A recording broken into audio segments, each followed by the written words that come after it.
Would you like to brand your salon as the go-to salon in your city or town? Well, watch today's video and learn how to do it.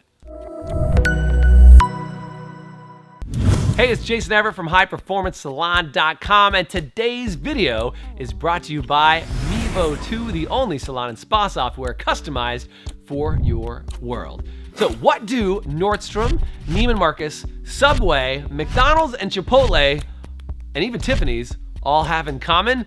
Well, they're all large brands that you've probably heard of before. And what that means is, as a large brand, they've made an impression in your mind or branded themselves on your mind. So immediately when I say the word McDonald's, you know exactly what I'm talking about. Or Walmart, you know exactly what I'm talking about, right? Or Tiffany's.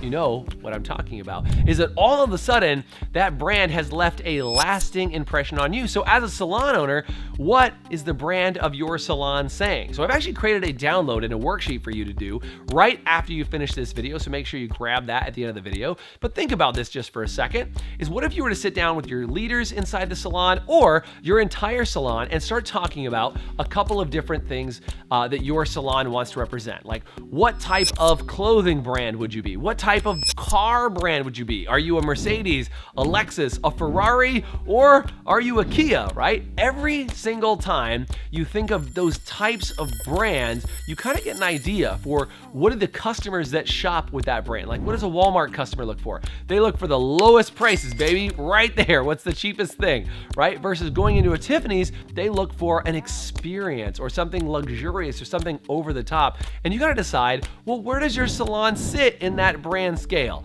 So what I'd recommend that you do is either create a Pinterest board or talk with your staff and actually use our worksheet to create a list of brands that you think are similar to what you want to communicate to your clients or guests. And what that'll help you to do is get brand clarity. Once you have brand clarity, right, all that brand clarity that you get will actually allow you to start mapping out what you want your brand to be. Now, I'm not saying steal things from all these other brands and use them as your own, but create them and use them together to create your own brand that is actually your salon's unique brand. Maybe you have the customer service of a Mercedes-Benz and you have the elegance of a Nordstrom, or whatever those brands are for you, is decide how you want to treat your customers. The other important thing about knowing what these brands are is you can ask yourself questions like, how do they treat their customers? How do they handle returns? How do they handle pretty much anything that you could think of?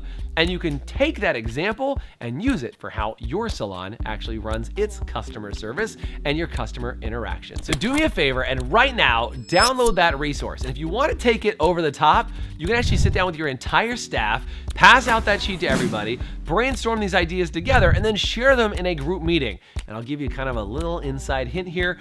Not only will you be able to grow your salon by marketing it more appropriately, like those large brands that we talked about, but you'll also train your staff at the same time about how they can work with their clients, guests, and customers, because by them answering the questions, they'll learn how to treat their clients, staff, guests, and customers, and make sure that they all have an amazing world-class experience that you curated. All right, have a great week, and if you want more great resources like this, do me a favor, check out our free Profitable Salon Owner group right on Facebook, or check out our YouTube channel. Until then, have an awesome week.